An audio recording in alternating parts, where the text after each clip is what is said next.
Hello and welcome to Radio Free Nintendo. It is June 12, 2025, and this is Radio Free Nintendo episode 929. I am James Jones. I'm joined today by randomly selecting Guillaume Vayette. Good evening. Greg Leahy. Ahoy, hoy, everyone. John Lindemann. It's great to be here, James. And that's everybody. I've named everyone who's here. And I didn't ask these guys what they had for new business, so I'm just going to kick it off. Who's been playing Mario Kart World? Sure. I have. Just taking a guess. There's I have going to quite be people elaborate who have new been business, playing actually, that. James, FYI. Then why don't you take... You didn't have a Switch 2 last week. I think you're the right candidate to kick us off for Mario Kart World. All right. Well, I can start off. Yes, my Switch finally did arrive on Friday afternoon. So I set it up, transferred everything over from my OLED Switch, which was easy peasy, very seamless transition. I thought it was interesting that you could actually upload everything. If you wanted to get rid of your old Switch, they allowed you to upload stuff to the cloud and then download it onto your new Switch.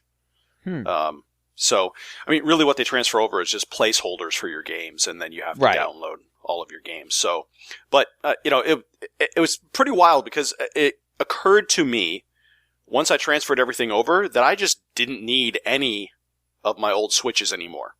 They were pretty much irrelevant because I could play everything. I was just playing Dragon Quest on the thing and, of course playing Mario Kart World. But yeah, it became, the Switch 2 really does, outside of, I think, aside from battery life, I would say, because the battery life that I'm seeing is a lot worse. It's more like the OG Switch battery life equivalent. So I think we're kind of back in that boat. But really, it is really a replacement for, functionally, it really is a replacement for your old Switches. So that actually comes into play. There's actually more on that topic later on. But yeah, so I took a crack at Mario Kart World. I played through, a friend of mine tipped me that you really should just play through at 150cc right out of the gate because that unlocks everything for everything below it. So I started doing that, cleared out everything. I opened up the special cup. I didn't go much further than that really, because really at that point it's just kind of unlocking stickers, unlocking carts. The more you play, the more you unlock, sort of thing. But it's good. I mean, I like it. I gotta say, on 150cc, you can see that the bullshit gets kind of thick. It's getting there. You get, you're in first place for an entire race, and then right at the end, you get hit with 3 consecutive red shells and then a blue shell. That kind of stuff. And so you can see it. You're like, oh wow, I can see where this goes. 200cc is just gonna be a fucking delight. And this game really does make me rage. It's not 200 is not in there at the moment. I don't know whether they've been kind of non-committal, understandably enough, about whether there will be any 200cc type of stuff in the future. But apparently there is mirror mode. That is mirror unlockable. Mode. I saw that. I've done all the cups, including the special cup, 150cc first place, but not like 3 stars or anything. That is a lot to add. That's probably going to take a fair bit more time for me to manage. But I haven't unlocked mirror mode. Based. Well, I mean, look, it's Mario Kart. There's always been a fair amount of that. But we talked about this last week. James did, in terms of because you got the number of cars more. You've got the number of cars behind you for those successive hits. It seems a lot more sort of possible. Even it was always possible. It's even more possible now, even though they have kind of moderated how much an individual hit will slow you down. We talked about, could they have considered, maybe increasing the invincibility time between hits, to give you more of a reprieve, to ease that kind of thing. They must have considered it. I mean, it's just a glaringly obvious thing that one could, conceive of putting in there to kind of make those, some of those really, unpleasant circumstances sting a little less. But I guess they have their reasons. There must be ways in which, it just doesn't balance out to their satisfaction. probably mostly I would have thought those balancing decisions are made with multiplayer and online play in mind more than, the single player just going through the cups, which, is something I've often said about Mario Kart games on the show, going back to, when Mario Kart Wii came out, the first year that we were doing it together, it's like, I would kind of like more single player stuff that feels like it was bespoke and, solely crafted and balanced for single player. The cups remain not that. That's for sure. Yeah. So, but still, I feel like there's a couple of cups I'd have to look at. What's the second? What's the second one? The second cup I can't remember what it is for the life of me. I don't know. I can't remember the names, but I can see it. But I swear it's the one that's mostly desert maps, and for some reason, I cannot win that cup for the life of me. Yeah, I've got one like that where it's just like, fuck me, I guess. Every single time I play it, I get screwed right at the end, where I have no explanation for it because John is describing Mario Kart in general. It is Mario Kart, and it's and I understand that. Like, yes, there's a random thing, but I guess what stands out to me is that like I have finished first or second in every single cup. The majority first. I got gold on almost all the cups, except that one, and I cannot get higher than bronze. It is crazy. Well, and the thing is, I totally agree with you because I've seen the same thing. Like, I've dealt with Mario Kart bullshit in every Mario Kart game there is. Mm-hmm.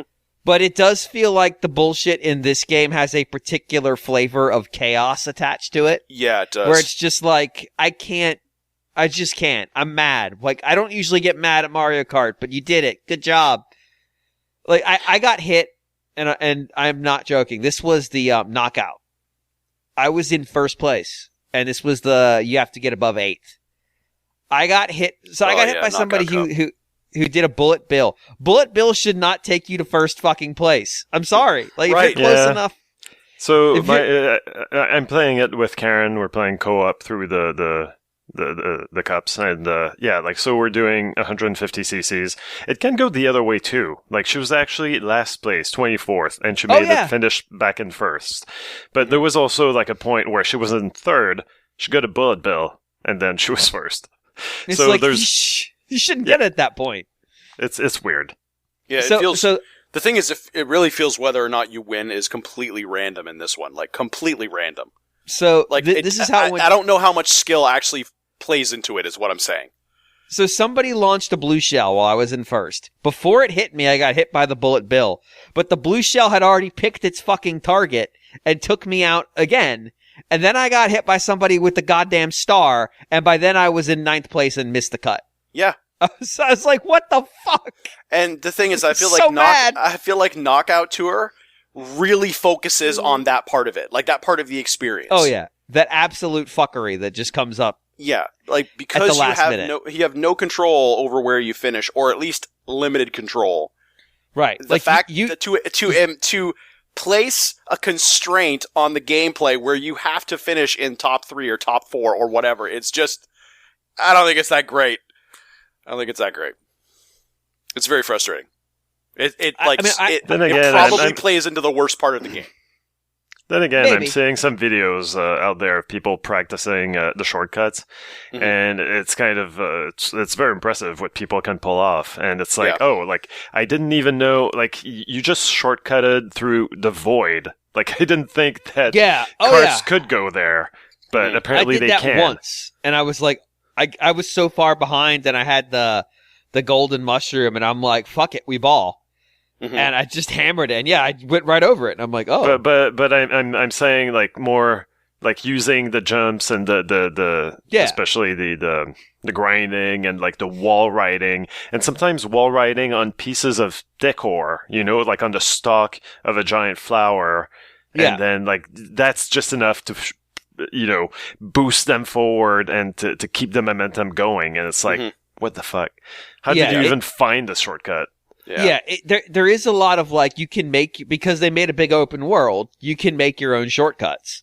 Mhm. There is a course. I was struggling with one of the last circuits of Knockout Tour, and like I got fourth one time. I got fourth the next time. I got fourth the next time, and I'm like, are you fucking kidding me? I was in first place during the last race of every single one of those. Next time I got fifth. I'm like, what the fuck is happening? Yeah. I went from fourth. I went from first. I got fifth means I got knocked out before the last set. I went from first to eighth or ninth and got knocked out and then in a set. I'm like, what is happening?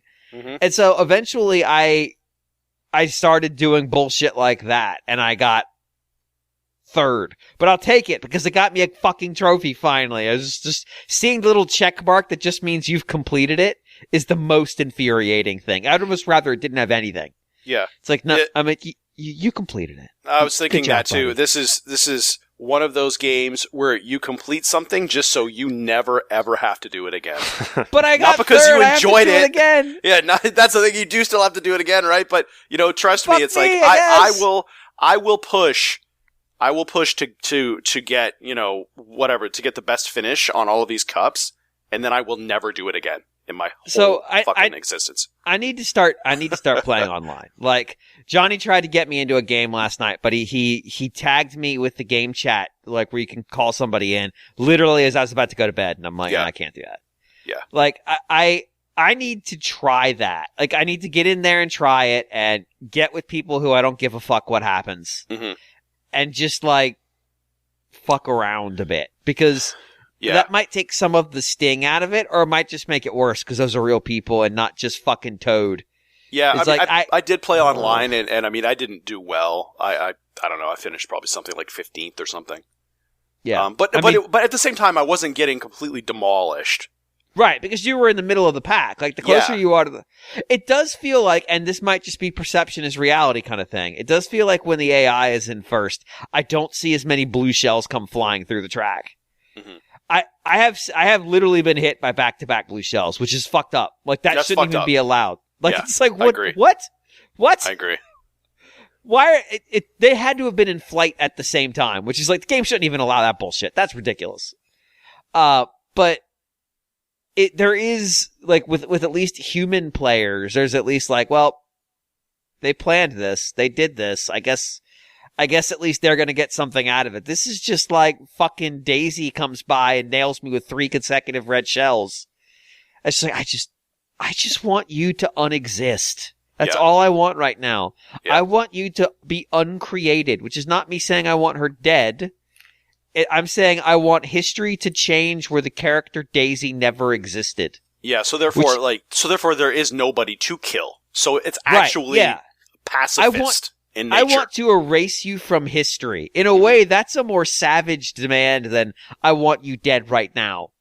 It's I want no one to remember you. Yeah, you just don't want to have to deal with the problem, Daisy. You don't want to have to address it. I want you to cease. Yeah. And not actually no. I want you to have never started. Mm-hmm. That's what I want. Yeah. And it's it's so bad. so I guess it's entirely possible that I might just not be bullshitting enough in this game. I'm probably playing Yeah, it too, I mean, that I'm probably is playing it entirely- too conventionally. There but is now, something up. Oh, go ahead. well, I was gonna switch topics if you got one more thing. Oh, yeah. There is something about the fact that it seems to pick a racer at the start of the normal race. So when you're doing a normal circuit where you do 4 races, Mhm. it seems to pick a racer at the start that is the winner, as it were. Mhm. And so like that person will pretty much always finish in first unless you do, but occasionally they might get knocked out of it, Yeah. which doesn't feel super organic. Yeah, well, it just- and also, yeah, you're right, because what I noticed is the first time I was going through all the cups is that usually the character that was in first place was the next one that you unlocked. Correct. And so it'd be like, oh, the fucking bonefish, cool. I lost this goddamn race to the bonefish. Mhm. But you're right. It was usually the character that unlocked right afterwards. Yeah. Like right after I lost to the goddamn skeletal fish, there he is. He's like, Mhm. now you can be the skeletal fish, and I'm like, no, I don't want that. Yeah. So I may very well be playing this game too conventionally. I think I probably have to figure out how to game the system a little bit more. But free roam, I don't really understand. I'll be very honest. I don't really understand free roam. I don't really get the appeal of it.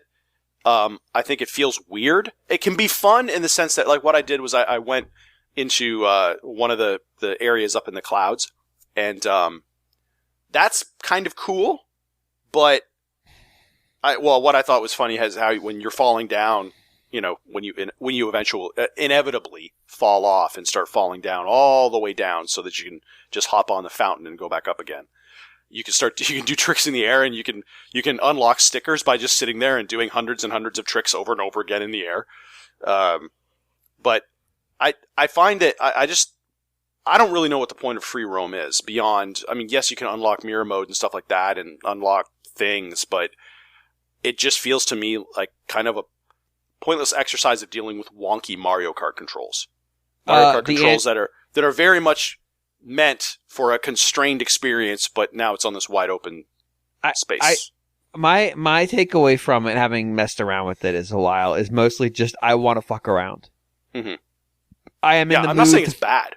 I'm in but if you were to ask what the point is, I think the point is I am in the mood to fuck around now. Yeah. I would like to engage in the fucking around, please. Mm-hmm. And so I go do that, and that's it mostly. Mm-hmm. I think maybe I would like it more if it had a little bit more structure, just in the sense that if it let you maybe keep track of things that you've collected. That would be nice. Yeah. Like if I had like a grocery list, I mean, you know, the constant comparisons to Forza Horizon. Well, one of the things that Forza Horizon does is it gives you that grocery list. So it says, you have to go and break these signs. There's 55 of them. Go out there and break them. And then you finish that and go on about your day. But this kind of feels almost too unstructured. And I wish that they would have a little bit more structure in it. Like they have the missions, mind you, but those missions, I would like for those missions to be building up to something larger beyond just a pointless achievement. I agree, and I think that's probably a fair read. Mm-hmm. I like the missions a little bit. Like I've struggled with them, but that's mostly because I'm bad. Mm-hmm. Well, they vary in difficulty. Like some of them are some of them require quite a lot of skill, and some of them are very easy.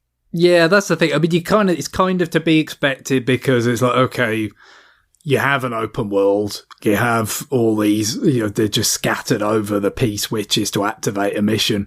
How do you create some sort of exquisitely crafted, difficulty curve out of that? Well, you can't really, can you? You know, and so, you know, obviously that's a problem that a number of open world games have.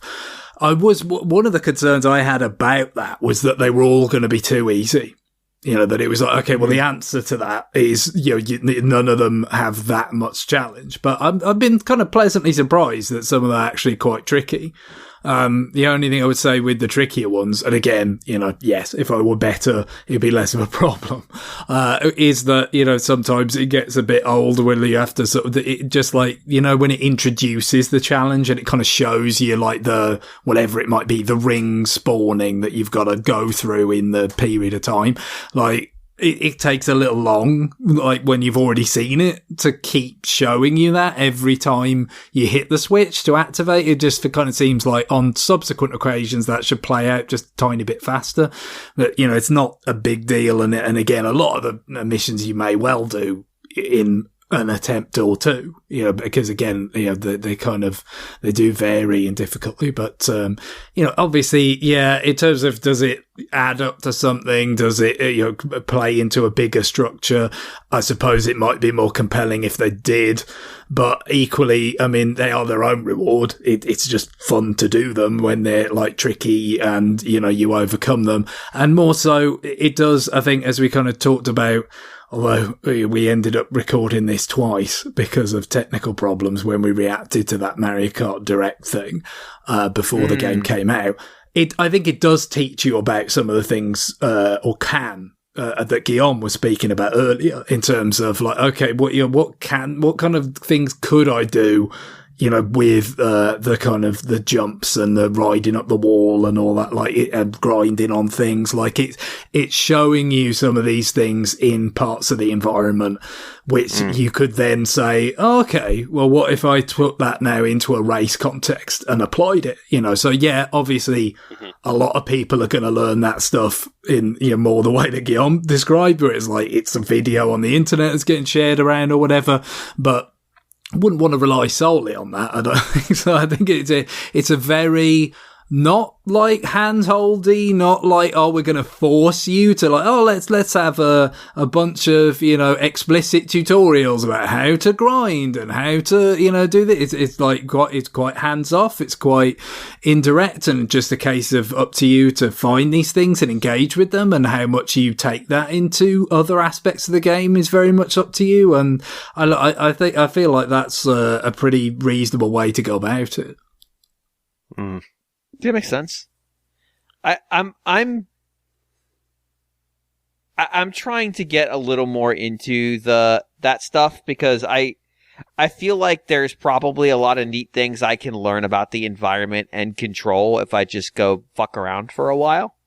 Mm-hmm. I just haven't felt the urge to do it, so I end up just like not exploring, not running around the world, just kind of being out there doing nothing. Yeah.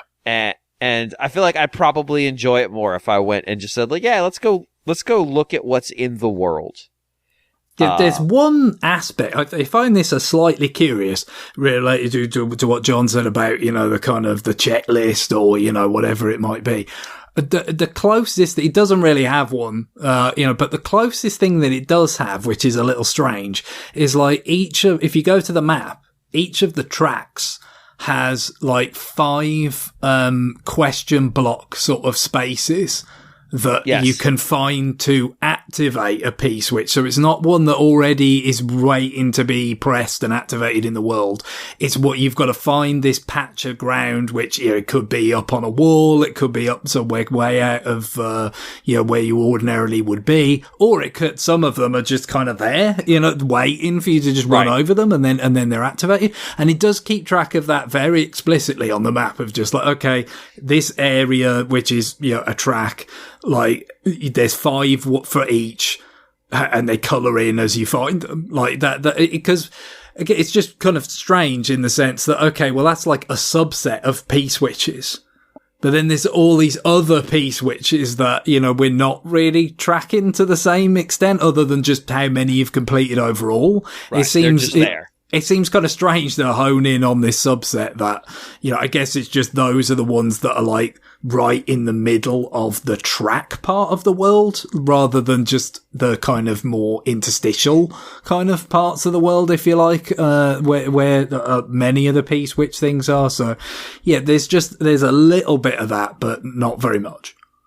I hadn't been able to actually hit any of those giant question blocks that are oftentimes just floating in the air. So, like, I assumed there was something to them, but I couldn't figure out how to get there. Oh, no, so these are just like, on the ground. They're not actual blocks. They're like, painted on the ground, and you run over them and it activates a P-switch. They're not 3-dimensional. They're parts of the ground. So, yeah, like I said, it is a strange thing to concentrate on, as if it's one of the, like, key aspects of things to find. But, yeah, I've only found relatively small minority of them to this point. So I haven't even noticed them. Some of the areas I feel like I've been around a few times, and it's like, I've got 1 out of 5 or even none. Like, really? How hard are these things to find? But that, I guess, we'll see over time in that regard. But, and I don't know how, maybe that's one way in which they've, sort of stratified the difficulty of the missions a little bit. Maybe these ones that are only accessible once you've, you've essentially, kind of unearthed the P-switch in those cases by running over those bits of, those question block, prints. Maybe they're more difficult or something. I don't know for sure. That's the point.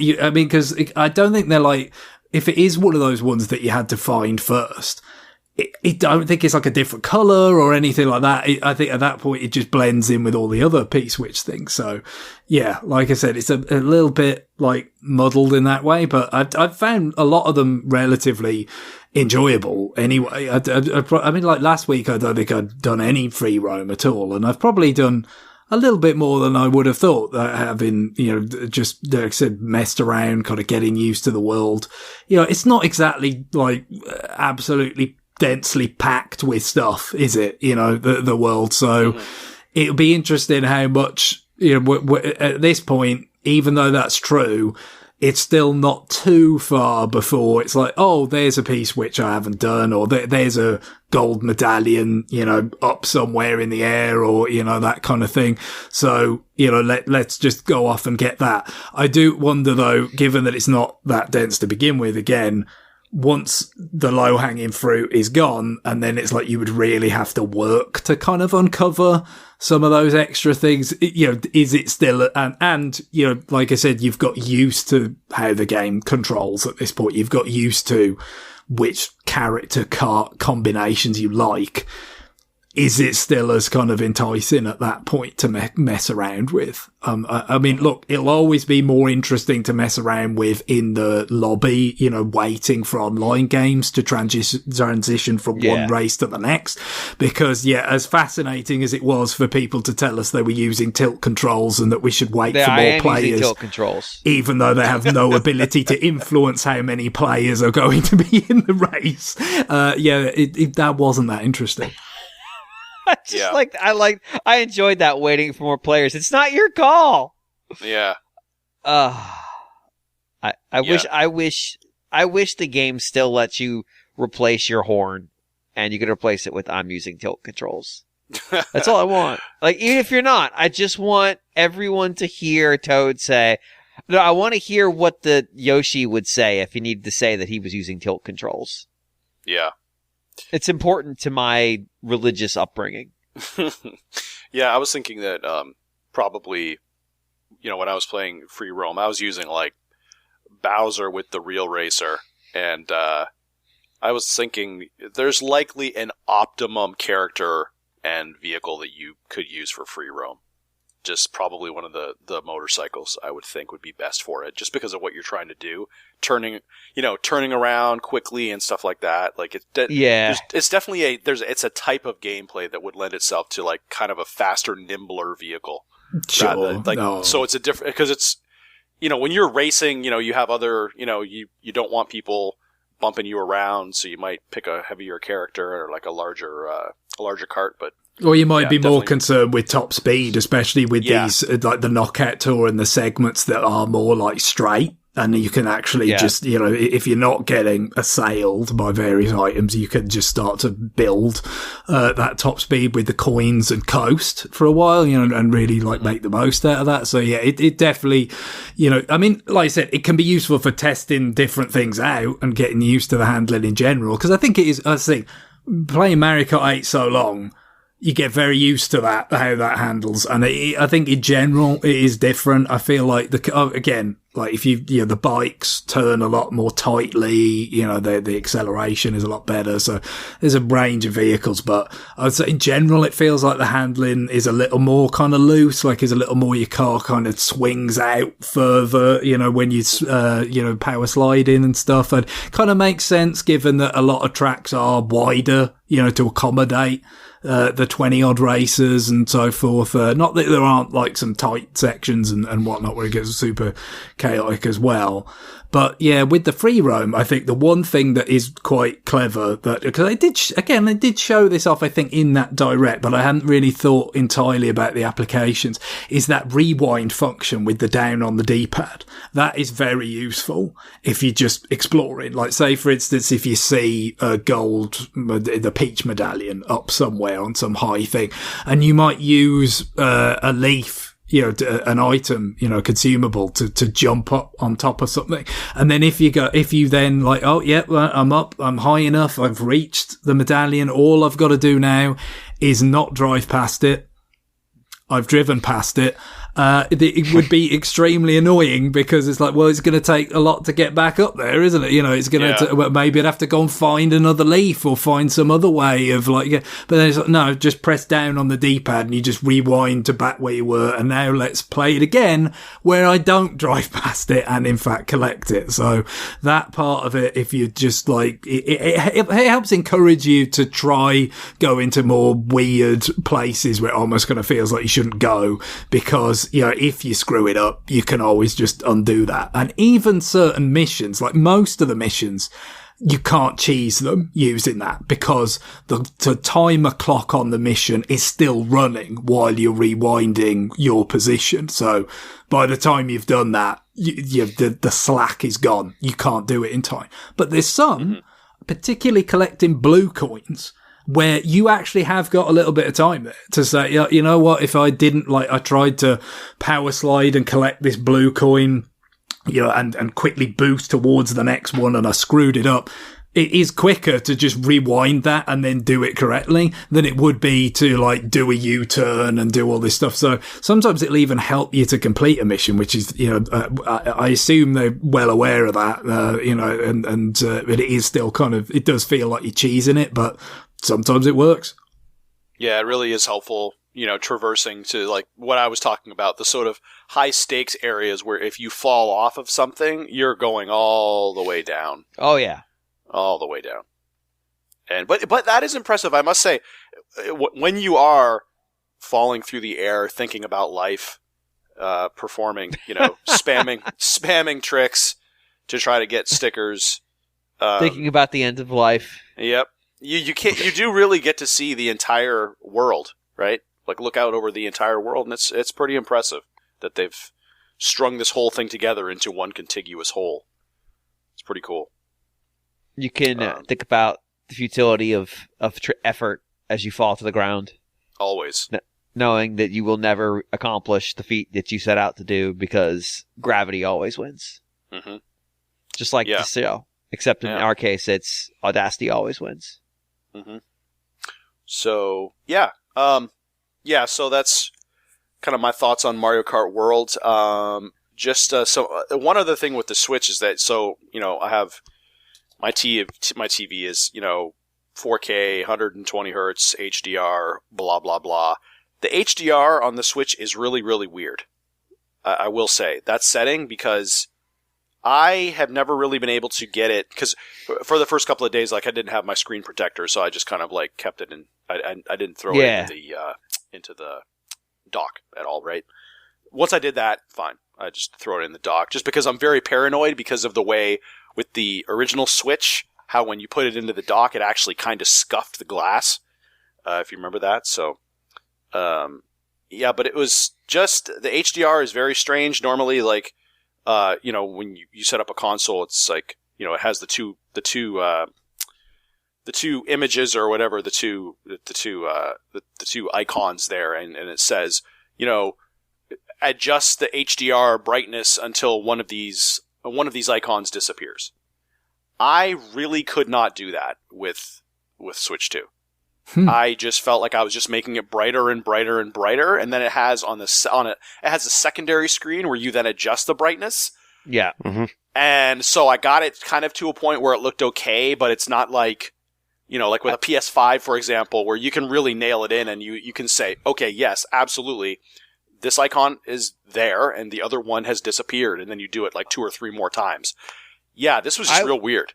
I was able to get get that on the Switch 2 calibration, but it was too bright still. Like it was physically uncomfortable. So yeah, that secondary screen let me tune it down a little bit. Mm-hmm. What I will tell you is the HDR in Mario Kart World seems to be pretty weak. If you want to see it in its full fucking glory, Switch 2 Welcome Tour, when you complete one of the quizzes, it flashes a bright screen at you that is eye-searing. Like, because I have HDR as well, and it's like I got to the point where I was covering my eyes when that thing came up. I was like, okay, complete the quiz, cover my eyes.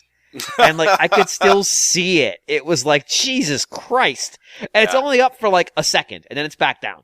And it's like, what the fuck? Why is it like that? I've never had this TV do that to me. What the absolute fuck? Yeah.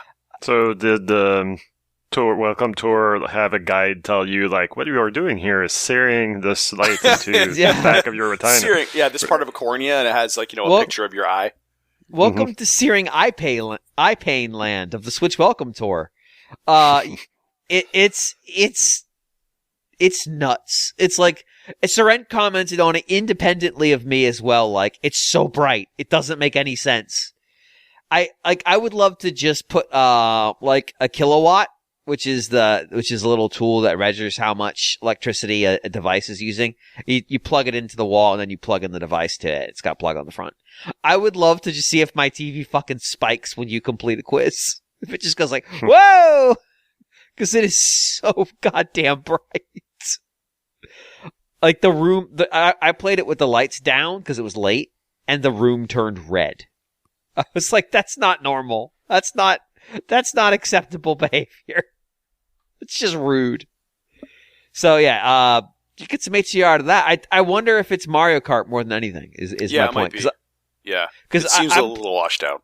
Yeah, I'm gonna poke at a couple other games that support HDR and see what I see. Yeah, that's the tough thing. I mean, that's the only Switch 2 game that I have, so yeah, I'd be curious to see how it looks with something like Cyberpunk.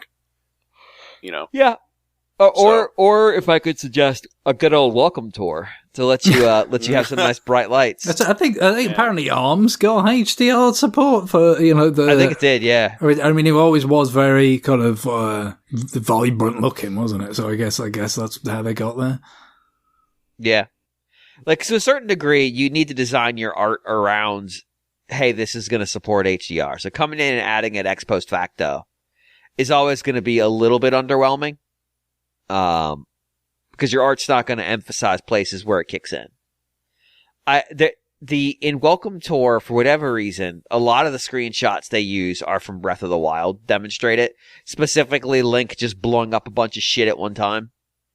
And they're like, here's this explosion without HDR. Here it is with HDR. And I'm like, yeah, this is the third time you've shown me that goddamn explosion screenshot.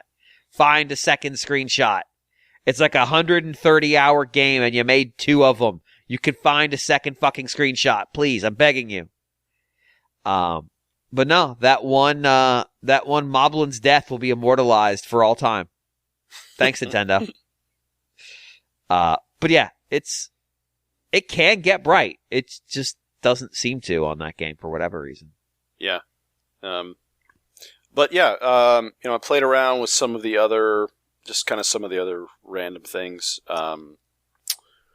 Yeah, took a look at all the virtual game card stuff. The weird thing was, it was interesting, actually, with that is I downloaded so I don't have the expansion pack for Nintendo Online. I just have the basic plan. And so I downloaded the Breath of the Wild upgrade. And sure enough, that breaks that shit. You cannot use that.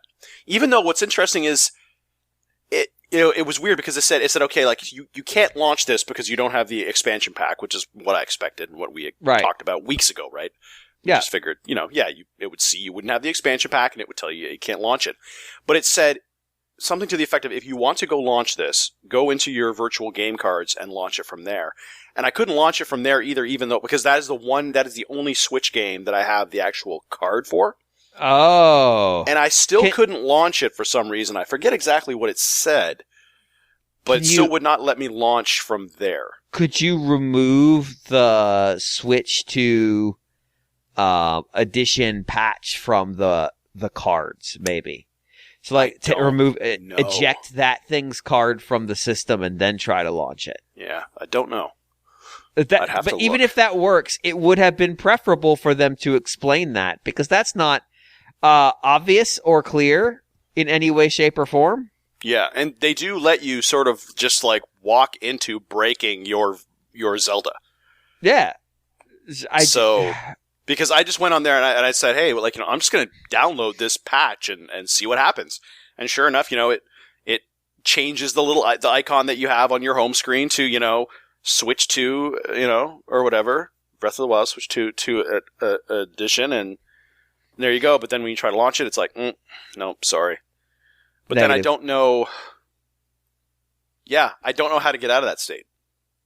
offhand. Yeah, I would say try ejecting the game card for specifically the add-on and see if that does it. Mm-hmm. And because that, like, ejecting it basically just tells your Switch it's not here anymore. And I'm wondering if that might do it. Yeah. Speaking of weird bugs, Guillaume, I caught on the episode you mentioning that some of your stickers in Smash aren't there anymore. Did you resolve that? I don't think I've looked. I didn't see anything missing. So I encountered this exact same bug, and in fact, another user on our Discord encountered it, and we were missing the exact same ones. And it's not just all the ones at the end. It's scattered in the ones that came post-launch. Okay. How I fixed it is I went from the list of, I'm sharing this with people who have experienced it. There's that list of stickers that's like my whole collection of all the ones I've ever seen, or all the ones I've ever owned. Mm-hmm. I went in there, saw ones were missing, and then went to the sticker board. What do they call it?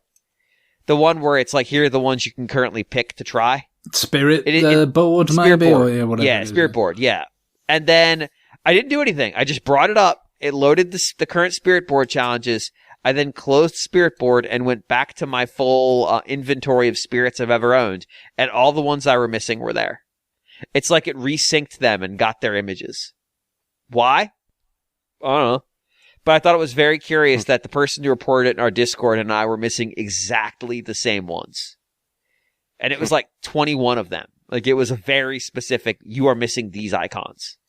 And then once I did that, it worked. And then I told him, and he went and did that, and it also worked. So if anybody's experiencing that, launch the Spirit Board and go back in. It should clear itself out. Why? Who can say? It's a mystery. But it is a fixable problem.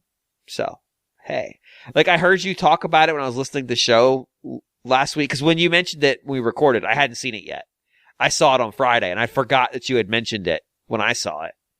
And then when I was listening on Monday, I'm like, oh, hey, that's right. Let me make sure Guillaume knows, and we'll tell everybody else in case they also experience it. John, I'm going to blame my many years of QAing engineer stuff as a lead dev for finding and fixing that one. Yeah. Of just like, guys, why are all your font faces gray on gray? Well, because you put it in night mode. Guys, let's talk about this for a minute. Let's talk about this for a minute. People are going to put it in night mode. You need to fix that. Well, that's a default font face. I understand that. That's the CSS for marketing. I understand that. Tell them it's wrong. It's like, oh my God. So yeah, there is a certain amount of like my troubleshooting skills kicked in. I'm like, well, maybe this will cause a resync. And it did. Hey! So if you run into that, there you go. Problem solved. There are a lot of weird Switch things going on. I mean, Smash is going to get a patch. They haven't announced it, but the problem is Smash is not compatible with how the Switch 2 does Mii's. Because the Nintendo's created the 4th iteration of the Mii Maker. So Switch 2's Mii's don't work with Smash, which means you can't have Mii's, essentially. I feel like they're going to have to do a patch or Switch 2 version to fix that. That just seems like inevitability. So I guess we can just kind of wait for that to happen. And that will probably fix some other stuff in there. But yeah, I was testing out how fast things load. It seemed pretty similar to where we were before. Mm-hmm. Maybe a little bit less slow down when I went and just fucked around and tried to played Oops All Bombs. But, you know. Yeah, I think there's some mention about 8-player might function a little bit better on Smash, but I mean, it was always pretty solid, you know. I mean, as far as Switch games went, I mean, you know, the image quality and the frame rate and stuff, like, it was generally pretty good. Obviously, yeah, but the load times could always stand to be faster, like, so, you know, there's probably that. I was doing Oops All Bombs in 8-player mode. So it was just like items high and then only things that explode. And yeah, that would tank the frame rate on Switch. Like, cause it would have to. Everything is exploding. But yeah, I mean, that was rock solid. Like, no problems. So my, me versus 7 Mr. Game & Watches with 1 million bombs going off at all times. No problems. I mean, besides the obvious of trying to play that game, which was a major problem. But hey, whatever. I'm not sure what character has the biggest effect on... Oh, no, we did know this. Wasn't it Hero? All the bullshit that Hero would do would cause some amount of lagginess as well? Maybe I need to go... plausible enough, yeah. Maybe I need to go 8-player Hero Oops All Bombs and see what happens. Pokemon and assist trophies might also contribute, so maybe I should include them too. Because that's just more shit happening. So yeah, we'll try that. We'll see what happens. But I mean, it seems like it's more super stable frame rate. I really want them to start using the super stable phrase again. It's been a long time since the new 3DS. I miss it. I miss the idea that you can be more stable than stable. Yeah, so that was the conceit there, wasn't it? It's like, we're not saying that the stereoscopic 3D on the previous 3DS hardware was not stable. We dare not say that. Because that would be like admitting fault.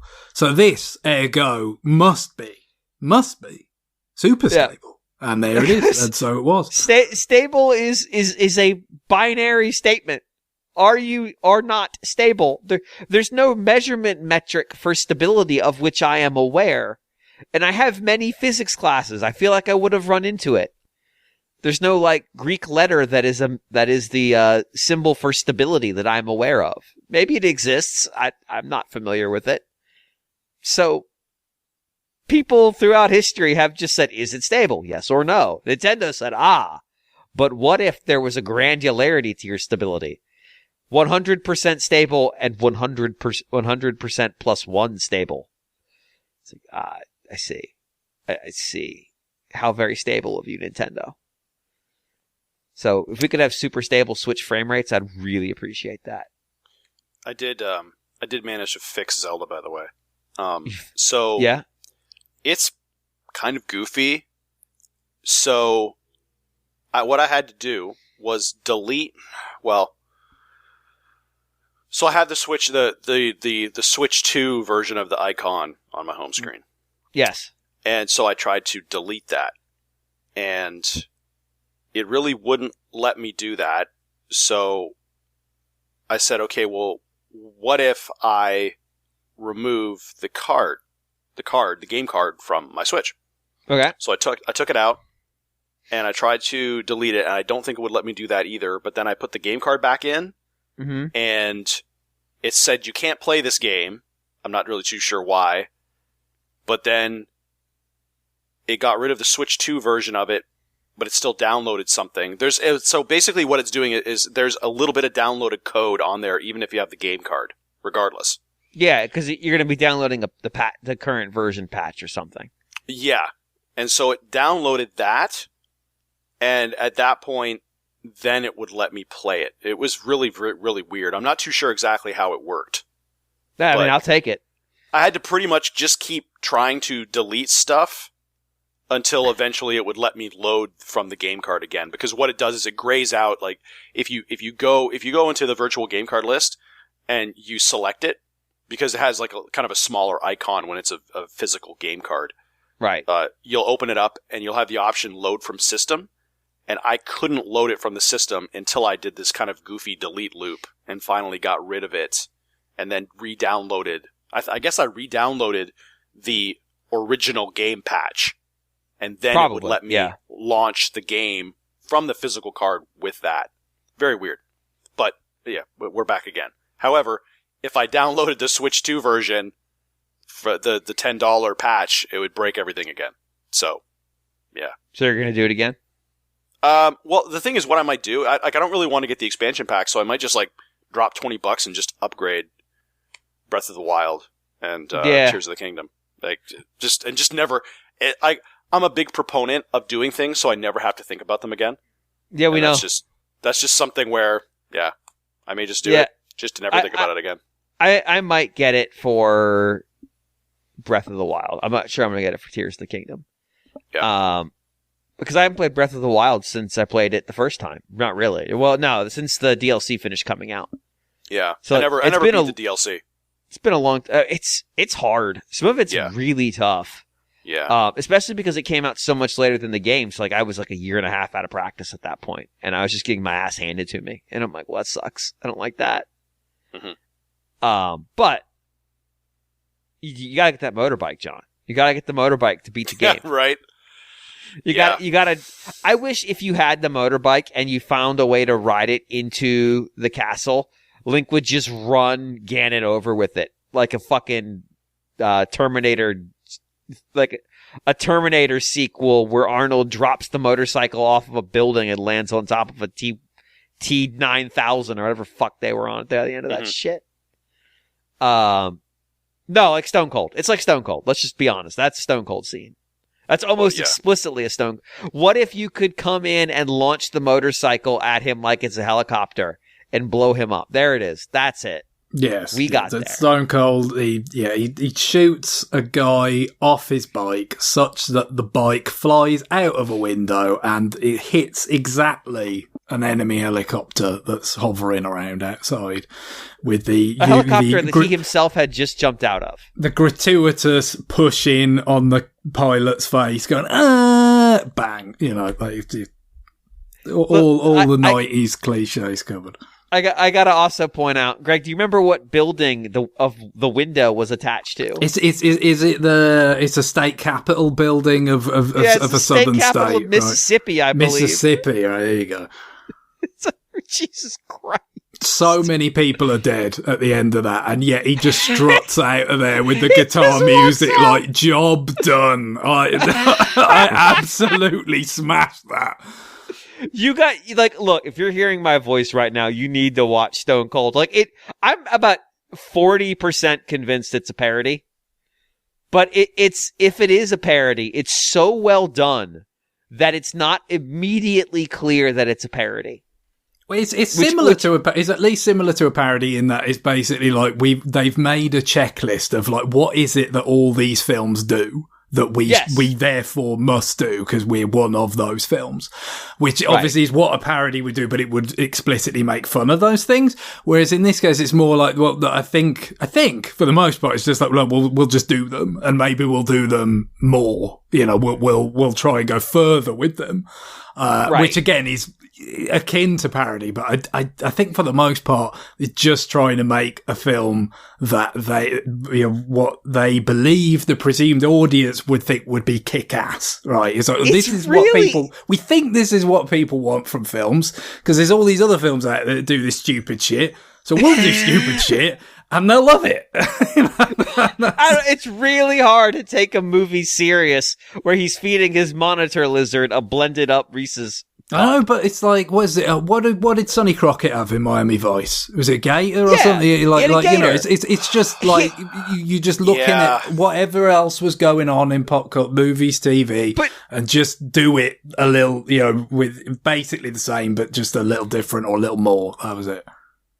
But like, that's it. Like, it's not a little more. It's much dumber. He had a gator. You've got a fucking iguana. It's like, sir, what are you doing? But it's really symbolic of the fact that he's so cold-blooded, you know? Nothing phases him. You're missing the symbolism in these movies, James. Oh, you're clearly. right. You caught me. Does that mean he lays under a sun lamp between To be fair, Stone... If necessary, he does. And again, he does. I say if necessary, because he does whatever it takes. Stone was not his given name; that was his undercover name. But I still take your point, John. Mm-hmm. I like the idea that he's just like, all right, we need to come up with an undercover name, Stone. Me Stone, big strong man.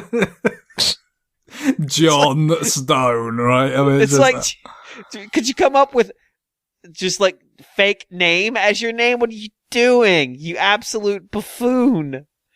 Guys, we pulled the police reports on this guy. He's not real. He's a cop.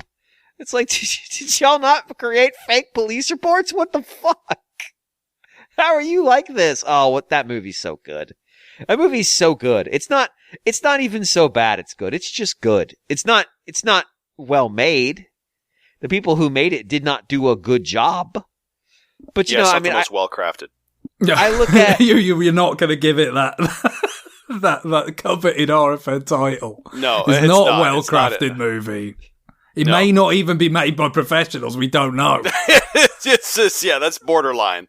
Who is a professional in that is Henriksen. Lance Henriksen. He's great. Oh, yeah. He's always great. But, it's just like, because I mean, oftentimes the movies, like that, the villains are a bit, they're just a bit shit. Yeah, they don't, because they're so busy worrying about making the hero look cool that the villain is just kind of there. But Henriksen is a hoot. His delivery, everything. Like, I'm not going to say the art in the Lascaux Caves in France is good. It's bad. Like, they're bad artists. I'm sorry, 10,000-year-old dead ancestors. You fucking sucked at art. But you're just saying that it's noteworthy. Yeah, like, you did a good job for your era, I guess. I look at your drawings of Mammoth and think, boy, they drew a mammoth. That's really good. I wouldn't necessarily put this on my fridge because I expect my kids to do better, but I'm not gonna look them in the eye and go, this is shit, isn't it? I'm harsh but fair. I'm harsh but children say this about me. They say, James, harsh but fair. Not bad for Neolithic art guys, all right? Okay. Yeah, I guess get to me when you've learned about the idea of 3 dimensions, all right? When you understand the concept of perspective. I could just see you traveling back in time and this with this Neanderthal who has just decided it's his first scrawlings after, breaking open some berries and having some red dye in his hands and scrawling, and and all of his other tribe mates are amazed, and you just come in and you're like, lame. I mean, it's a bit shit. Are you really that tall compared to a mammoth? I don't think so. Yep. Do it again. Like, just like, did you really hit him with a stick? No, you hit him with a spear. I need to see a point. I need to see some motion. Come on, figure this shit out. Mm-hmm. You've got 10,000 years to the Sistine Chapel, motherfucker. Don't waste your time on this fucking shit. Honestly, that is already a better movie than Hot Tub Time Machine. Yeah. Just going back in time and telling Neanderthals or Cro-Magnon that their art fucking sucks. Yeah, James Jones, Neanderthal art critic. not an art critic who is a Neanderthal. No. He is a critic of Neanderthals. All right, by the way, we've just named the episode. I think we're fine. Yeah, so okay. Anyways, so about video games. About Mario Kart. About Mario Kart. Yeah. So, overall, I would say, I like it. It's good. It has the level of bullshit that I would expect from Mario Kart. Free roam is okay. Does it have Lance Henriksen? No, it doesn't. God damn it. Yeah. I do wonder where they're going to go from here with it, though. I thought you were going to say I do wonder about Lance Henriksen. How many costumes is he going to get? DK's only got one. Come on.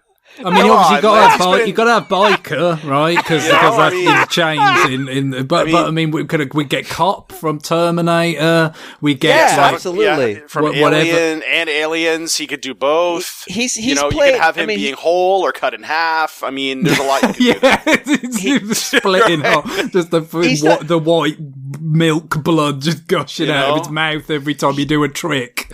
Yeah, it's like you honk and he says not bad for a human. I mean, He's done Creepy Doctor a few times in different roles. We can get that in there. Like have him in a lab coat that seems kind of dirty. There's options. There's options here. But it is a fair point in terms of like how extensible is it going to... theoretically, you've got this big world and you kind of think, okay, it's not super dense right now. There's a certain amount of fun stuff to do in it. I don't know yet how like enduring that appeal is going to be. Like I said, for me, I've probably got a little bit more out of it than I thought in the early going, but I'm not convinced yet it's going to be something you want to sink loads of time into because you just don't know if there's enough there. But you think to yourself, it's this big playground where you can put more stuff over time, right? Like that's the thing. It's like you could because of the nature of these P-switches, right, is like, it spawns things. So, even as it is, it's like, okay, once you activate the challenge, there's, these other obstacles spawn in, or these other, kind of, enemies or racers, all this stuff. So they could just keep doing that, right? Just like, here's a bit of the map, that we could do something different. We could just say, here's more P-switches have appeared, or, given the name of the game and stuff, my mind goes to the idea of like switch palaces or something, right? So from Mario World, like at one point they could introduce, there's like these special switches around the world that when you press them, like new blocks will appear, or pathways to new places will appear, and you can go and do new stuff. So it's like, there's all this possibility there. And because you always do like the kind of warp portal thing or something like that. Well, usually in these games, what happens is that like, oh wait, look, it turns out there was an island over here on the map. You didn't see it. Who knew? Because your boat couldn't go that far. It's fine. Bowser's got some sort of, just floatable oil rig thing that he just sets up out there or something. I don't know, but you could come up with whatever and add some stuff, and that's all well and good. And, especially with a game like this, that we expect that it will keep selling as the system sells, and therefore the player base keeps getting refreshed, and there's plenty of people that will just keep playing it, perennially anyway. Like, it's plausible that they could come back and add some of this stuff in and keep like freshening it up and keep adding to it. But at this stage, you don't know that. You can't take that for granted. And to be fair, it will probably keep selling and keep people engaged, even if they don't. So, like, on the one hand, I think it's fair to say that, like, there's this potential, like, as a framework, it offers the potential to, like, add more stuff, nest more things in it that could be really interesting. But you can't just say it will happen. Like, we have no idea. So yeah, it's kind of, it's hard to, it feels a bit silly, like trying to judge it, like, as a whole right now, because you just, other than just to, what's actually there at the moment, rather than, I guess, as an exercise, you could say it could house X, Y, Z in the future. 200cc we already talked about, but at this stage we just can't say. So when it was called World, my immediate thought is they're going to pull an Epcot and dig out those fucking world stages from the mobile game yet again. Like, but this time we made them from scratch rather than just hard ports. Here they are. You go through a tunnel and then extra Italian Luigi's in Rome. Or actually it was Venice, wasn't it? I can't remember what the Italian city was in that game. Like, it's right there. Just do it. Just resurface those games yet again. Fuck it. Who cares? So there's a lot of new music in this game, like hundreds of tracks apparently, but a lot of it is remixes. I will say, I was doing a track yesterday and Baby Park played. The new remix of Baby Park. And my heart skipped a beat for a minute. I was like, oh no. Did I just stumble into a race that's secretly Baby Track? Oh, a Baby Park? Oh, fuck. But it wasn't. They just played the music to give series veterans heart palpitations. No, I get it. I mean, again, I think we touched on this in a version of the Mario Kart World Direct reaction. Whether it reached listeners' ears, I can't remember at this point. Yes. But even then, like, there was, they gave, in that video, there was some songs in there that kind of seemed like, those are some interesting choices for a Mario Kart, game. Like, it seems like going places they hadn't before, like Yoshi's Story remixes and stuff. It's like, okay. And I guess it really does seem to be that it's just like, they want to have, because people can spend a bunch of time just, making their way around this open world, and it may not be in a particular structured way or anything particular happening. They just want to have this extremely deep well of music that can accompany that without it getting repetitive, or just something for people who enjoy picking it. And there's like a sort of radio trivia element to it, because sometimes it's like, okay, I know this from somewhere, but there are quite a lot of places it could be, because while, yes, a lot of it is from past Mario Kart games, A, there's been a lot of those at this point, but B, it could be from Wario Land. It could be from, Super Mario Land. It could be from Yoshi's Story. It could be from Donkey Kong Country. It could be from, I've heard quite a lot of stuff from Mario Galaxy 2, specifically, like the Melty Monster Galaxy and the Puzzle Plank Galaxy that we had on that as the Now Play music for a while. Like it'll hit you, because the instrumentation will generally be quite different from its initial incarnation, because it's much more in that what's become what you associate with Mario Kart, which is the jazzy kind of instrument set. Sometimes it's like, I know this, but what is it? And then it'll come in and it'll hit you. And then it just in various times, like the ending music of Mario 64 kicks in, and you're like, oh God, it takes you back to finishing it that summer in 96. And no, I love that. I love I guess, it's probably relatively expensive, but, to have all these like live versions of all these remixes of Mario series related games and stuff. But if you're going to do it for any game, it may as well be this one, considering how much revenue it's probably going to help you generate. Oh yeah. Like it's this or Smash, and there's no Smash right now, so we go this route. I in general have thought the problem is I don't tend to notice the music because there's so much other shit going on at all times. Well, and it's not that high in the mix, I gotta say. It's very low. They could use with offering a options mixer with some sliders there to maybe dial the sound effects back somewhat, because it just seems like, I don't necessarily need to hear the item sort of, roulette sort of noise that loudly, for instance, and struggle to hear the music. So yeah, that makes the guessing game element of it a little bit harder at times. I don't think there's like a music listener mode in this game, but it wouldn't be an unwelcome addition in the future. Just so I can actually hear this stuff without having to go to YouTube to find it.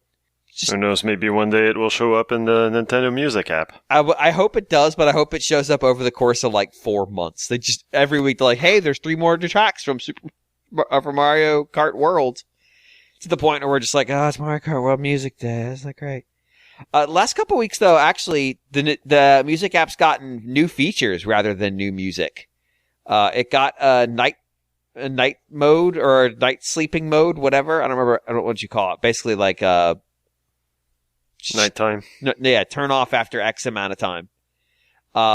They let you. Okay, so that's what because I thought like I saw something about Sleep nighttime. timer. I thought it was like nighttime music in Animal Crossing or something. I had no idea. Okay. Yeah, new feature. Sleep timer.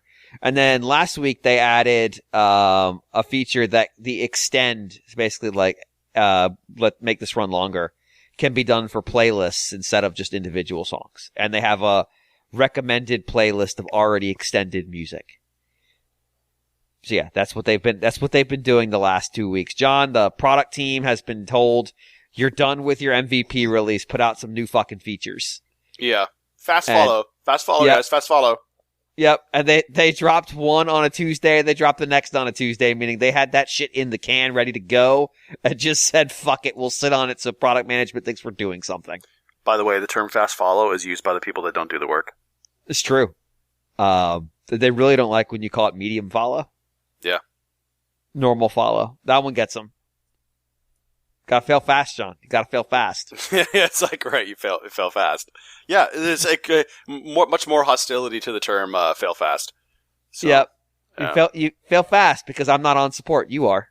Mm-hmm. Fail fast because I know how to draw a fucking woolly rhino, you dumb Neanderthals. It's not an insult. They are Neanderthals. Man, we are just... the dumb part is... We are not a Neanderthal-friendly podcast. Yeah, I'm... Oh, you can make fire. I'm unsurprised. Oh, you can make fire. Here, look at a flashlight. Check back with me in 10,000 years when you have air conditioning. Yeah, look at me. I have a flashlight on my keychain. It's awfully warm out here. I'm going to go sit in my car. Do you know what a car is? No, you don't. Okay, so I guess you're completely Back to the Futuring this, and you just go through time now with the car intact. Go back to drawing arcs before you make them extinct, idiot. Oh yeah, well, no, we're there. We're in it. All right. I mean, you're gonna have to be because you need to dress like a New York Times arts critic, assuming that any of them still exist and haven't been replaced with AI. So like you're bringing a beret back with you? Is that what you're saying? Oh, and a turtleneck. Fuck yeah. And a beret and a turtleneck. All right. And a Zinfandel. Of course. Yes. Oh, man. Those jeans, so skinny. Yeah, no, we're doing this. And we're going to go back there and I'm going to be like... I would say that you're avant-garde, but they don't even have a concept of what French is, because France won't exist for millions of years. In 17,000 years where we are standing, people will know what that phrase means. But yes, people will know. You're behind the ball. What can I say? You ignorant Neanderthal, literally. This is so dumb. This might be one of our dumbest bits. Yeah. Honestly, that would still be a very good movie. I'm trying to figure out who you cast in the role of art critic. Mm-hmm. It's got to be somebody who can be really, really acidic in their delivery, and that's kind of where we're falling down a little bit. I would think. I mean, obviously, Alan Rickman would have been a great. Yeah, that was kind of what my head was at. I saw him in my face. But... I'm like, oh, that would be good. Yeah. We need more acidic actors, is what I'm suggesting. Definitely. If we told DiCaprio that this might get him his second Oscar, he'd take it. Probably, yeah. In a heartbeat, he'd be like, "Oh, I'm in. I'm absolutely in. I'm gonna need you to wear a beret." Oh, I mean, I guess you could always cast Pedro Pascal since he's in everything else. So he's too busy doing shit for Walking Simulator, the game. Yeah, it feels like so long ago that he was just in the Mandalorian. It just feels... He's in everything. You gotta get it all in there. Yeah, it's like, now he's just ubiquitous. There we go. Be like, oh, who was that? Pedro Pascal. Never heard of him. Now it's like, you just can't do anything but hear of Pedro Pascal. If you, he's actually on this podcast right now, just in case y'all are wondering. Exactly. He's just in the background waiting for his time to shine. We just haven't introduced him yet, so that's why he's not here. Cool. All right. Well, we're going to take a break here. We've got some other stuff to talk about. I have another Switch 2 game to talk about. Ooh, exciting. What could it be? Who can guess? Write down your guess in an envelope and seal it before the start of the second segment. It's going to be fucking Kirby. No, it's not going to be fucking Kirby. I'm not paying $30 for a Kirby upgrade or whatever bullshit they wanted. All right. Also, it's months away, isn't it? Or is it July? Yeah. It's a while. Is that the racing game or the upgrade to Kirby in the Forgotten Land? Yeah, I'm talking about the update to Forgotten Land. That's right. I didn't Forgotten Land was that far away. Jeez. Yeah, it's either July or August. It's not like really soon. It's after Bonanza. No, I'm gonna be loving. I feel the like Big they've 8 got like at that one point. thing a month coming out, but I already destroyed my. I think I've uninstalled Nintendo today for like the fourth and last time. Well, there won't be a fifth. They did announce news on Nintendo today earlier this week, which is where we first. Yeah, well, I'll check for news on the news. I don't know. I don't recommend Nintendo that. How today did you is not a good survive app. before that? If you could cast your mind back to the days before Nintendo today, how did we find out about things? I'm trying to remember what the name of that Splatoon game they announced is Raiders. James. Raiders, that's right. I should have teased you. I should have teased you there by saying, "No, I won't tell you the name." But if I said "Commitment to Excellence," could you guess what do they call? Do they still even use that, or have they just given up on that? I don't know. Win, baby. Just win, baby. Or maybe they're just down to that. Please, Commitment for the love of God. Commitment to grift. James, you have yet to tell us what to do with those envelopes that we sealed. Oh, Are we supposed to not know what's inside them, even though we wrote what's in them? The reason you put them in the envelope and seal them is so that when we come back on the other side and I say what game it is, you can't like scribble it out real fast and go, "Yeah, I picked that game." This is right. This is evidentiary for you and the listeners at home. So when I come back, You don't feel like a fast fusion guy to me, so I don't know. You don't feel like a fast fusion guy to me, comma. Yeah. So I don't know. Truly, we have the sentences of all time here today. I'm going to go back to yelling at some Neanderthal, so we need a break.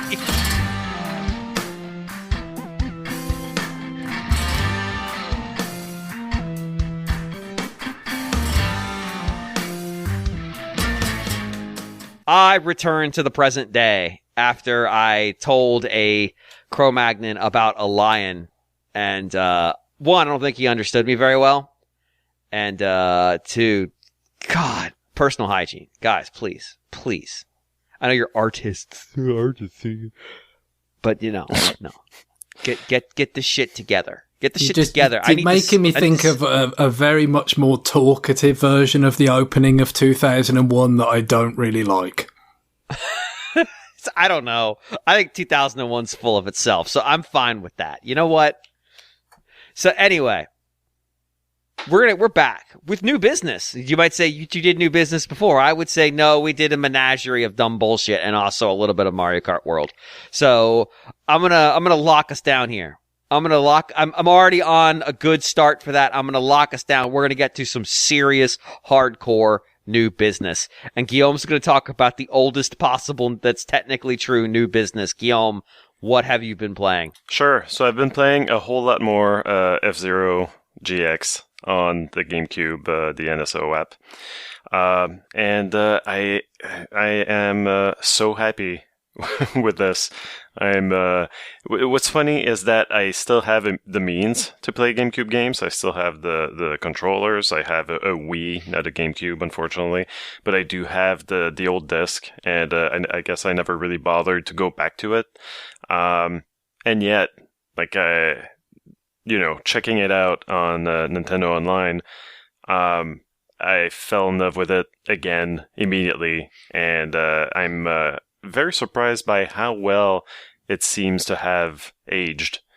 So, like, if you don't really look at, the humanoid characters, the way they're animated, and the whole, like, interview shtick, when you finish the Grand Prix with them and you ask them one question, like, what would you say to the fans? And, like, that stuff has always been corny and not very good, and that's not why you play this game.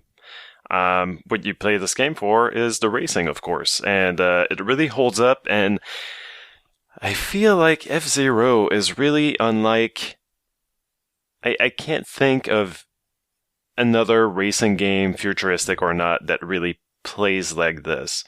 And that usually in racing games, you're going to have usually a rival. Just think of Mario Kart, right? Like, it always seems to be the same character that finishes third or second or, disputes the first place with you for every track of a given cup. Like, they're always going to get all the points that you're not getting. So, like, if you finish second too many times, then you're in trouble. Like, they're going to get the win. F-Zero doesn't work like that. Because it is a challenge already to just, like, stay on the track. And there are 29 other racers on it with you. You're assigned points for how well you finish, right? Like, the first place gets 100 points, and you get gradually less as you finish less well, but you do get points as long as you finish, right?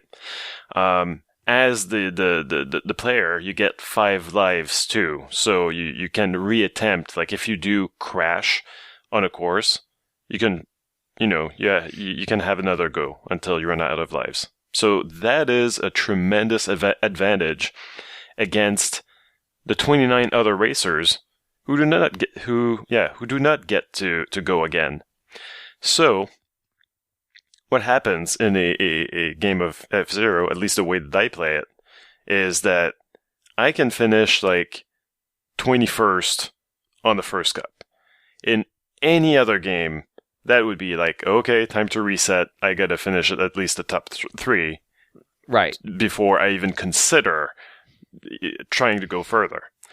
But F-Zero is not like that. Like, you just decide, like, okay, you know what, I can deal with this. This is not my strongest track. I'm going to do better on the next one, and also, I'm going to take out the fuckers who are ahead of me. And literally. Yes. It is so satisfying. The little, like, of course, like, the more spectacular way to take out someone would be like the spin attack, right? Like, it just makes you just go ahead. It looks ridiculous, of course, but like your ship just spins in place very quickly and kind of hurts everything around it. It's very good if you're in a throng, like if you're just like in the middle of the pack, it can be very devastating. But the side swipe, I forget the exact name for it, when you press X in a direction, it's just a little like boop, it's just a little nudge. But like, it's very quick and it's very satisfying. It just sends the person that was next to you flying all over the place, just like ricocheting like a pinball, and usually immediately dying. Like, it's an instant kill as long as you do it right. And on some tracks, like, it's very easy, like especially on the starting line, you're just getting started, but they're just getting started. They're still trying to get away from you, but before they can do that, like, you can usually take out at least your neighbor, which is too bad for them. And then, like, the rest of the race is just me trying to catch up to the rival or to find him in the crowd and then take him out. And that means, like, okay, you get no points for this, right? No points for this track at all. So all of a sudden, the rival that had the biggest lead on you really doesn't anymore. And so you've taken care of him. Guillaume gets behind the wheel and is immediately in the mood for murder. That's kind of what this game is about, though. Bloodsport 2000, or I guess this is what, Bloodsport 2003? I don't know if, like, probably some people are very good at it and are able to just, like, finish first on every track and just dominate, right? But I've never been able to win that way. It's always been, like, once I figured out the whole point system thing, and that, like, the game shows you, like, there's, like, it's called out, like, it says rival over your rival. Like, the game wants you to take them out. And once I figured that out, like, that's when I started unlocking, like, the Diamond Cup and then the AX Cup or whatever. Like, that's when I started to get really good. So, I can't think of, like, Burnout or, like, any other. I've played a little bit of Wipeout, not a lot, but I feel like they all kind of go with the same Mario Kart template, right? Like, you just, like, the second place or first place, your rival is always going to do good, always going to do well. In F-Zero, like, you can take them out, and also it's usually not always assured that, like, your rival would finish first on consecutive tracks anyway. So you always have a chance, but you can put the odds in your favor if you just, like, boop, just bump someone off. Yeah. I mean, like, they're back in the next race. It's not, no, the car is back in. You don't know that it's the same driver. Everybody in that fucking game wears a mask. Like, I guess. They could be dead. But so it's just a whole lot of fun. I just unlocked the Diamond Cup, actually. I did that by finishing the 3 starting Grand Prix on the medium difficulty, and it's just I'm still kind of I'm falling in love with this game all over again. Like, I really enjoyed it back in the day on the GameCube. Eventually got sick of it because I had unlocked everything I wanted to unlock. The story mode is garbage. Like, I won't try to defend that. Like, it's very, very, very tough. And what you get for finishing it is not worth it, unless I'm misremembering, and it's the AX Cup. It's not. Okay. So it's not, yeah. So don't even bother with that. But I am seeing some people online going like, I'm not good at this game, and so I don't play it. And I just want to say, no one is good at this game. At least not right away, right? But keep playing, keep these tricks in mind. I like whenever, yeah, sure, like in a big, tight turn, sure, you could just apply the air brakes as you turn and try to, really take the turn well that way, or just do a spin attack. It actually improves the way that you're going to take that curve. Like you're gonna turn more than if you hadn't. And if anyone happened to be close to you as you were turning, then they're taken care of. Like it's just I'm just throwing that out there. It's a little trick that you can try. Or when you're boosting, like why would you just boost when you can boost and spin? Then you become really like a death machine. Like your trail of boost just like turns around and around, and I'm not sure, but I think it damages the other cars more, perhaps, when you do that. But definitely, like it gives you the momentum to just catch up with the crowd, and the middle of the pack, basically, and to just like knock them down like pins. So yeah, try that.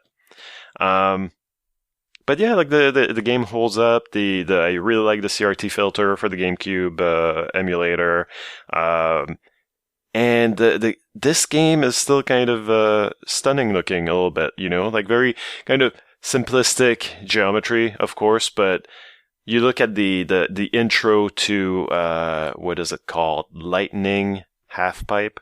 That's like the 4th track of the Emerald Cup, and you've got like this. They show you, just this lightning falling from the sky and the rain, and it is incredibly moody. Like it's very cool. This game looks cool. So yeah, try it. Like and give it. If you tried it, didn't like it, I say like stick with it a little bit more. I think you might be surprised. Also, I don't think don't mess with the custom car maker. I never found that it was useful. No, and I barely. I feel like you always built worse cars than the game already had. Yeah, and I barely mess with even like the more acceleration or more top speed slider. Like I don't know what it does to the rest of the handling, so I don't even really touch it much. Like maybe I'll move it like half a point towards top speed if I know that the track is mostly straight, but that's about it. Like I don't really mess with that. Just unlock the cars that you want, and well, you probably don't know the cars that you want immediately. Anyway, like that's the thing about this game. Like you kind of have to keep playing, keep failing as you do. You memorize the tracks, and you kind of just get better at it naturally. Speaking of failing and having to start over, of course, this game has the save states. And at first I was using the save states heavily because I was thinking, well, I've played this before, I don't have anything to prove, and this is going to make it more fun. And it didn't make it more fun. So I was like, okay, you know what? Like it might actually be more fun to just play it the way it's meant to be and not use the save states. And that was also kind of bullshit towards the end, when I'm on the last, and I'm on Big Blue Ordeal, the last track of the Emerald Cup, and I crash 5 times in a row. That was kind of bullshit. So now my philosophy is like, okay, well, if it feels like it's going to be more fun to use the save states, I should do it. And if not, then I don't, but definitely by using the save states, you might deprive yourself of having to learn the tracks. Like, eventually you're going to have to. As you keep playing, on like the harder difficulty settings, you're going to have to learn those tracks. So I say like maybe like, go easy on the using the save states. Because the repetition is actually good for you in this game. I would say in the story mode, it probably makes more sense because that is full of bullshit. Well, for story mode, I wish there was a rewind. There's no rewind, right? Like it's just N64 that got added, but not GameCube. N64 got rewind, yeah. Yeah. But it's shit like, oh, hey, boulders. Mm-hmm. Haha. Yeah, that mission 2 is infamous. And the trick in that one is to save your boost for the very, very, very end. But also you have to survive until then. It's bullshit. The main game doesn't have rubber banding. Mission 2 story mode is only rubber banding. The boulders don't even affect him. That's the part that's fucked up. Mm-hmm. And no matter how fast you're going, like he's gonna end up like whooshing past you. So don't go fast until you have to go fast at the very end. Yeah. It's fucked up. Yeah. And other than that, like I've been playing a little bit of Valfaris. I started playing it before the Switch 2 came out. Now I'm distracted and I haven't played it as much. But this is a game that we barely talked about on Nintendo World Report. Like it has an entry as a game, and we talked about it in an article called Nintendo Downloads, October 10, 2019. So it got noted that this game was released, but then no one ever wrote anything about it on the site. And we've never talked about it. It's really fun. It's really cool. I hadn't heard about it because it is an indie darling that somehow, flew under the radar of everyone at Nintendo World Report. But it is a very good game. It's a run and gun game. It's really, really tough. I guess it's a little bit Contra-like in that, it's that kind of view, that kind of, your character is Contra-sized on a Contra-like, run and gun setting where you mostly go to the right and you shoot everything. But unlike Contra, you do have a health bar, and you've got basically 3 weapons. No, 4. Okay. Well, 3 weapons and a shield. But the shield is also a weapon. So you've got your standard gun that shoots as, across the screen, as you would expect. You've got a sword for close, slashing. And then you've got like an extra the A button can be more.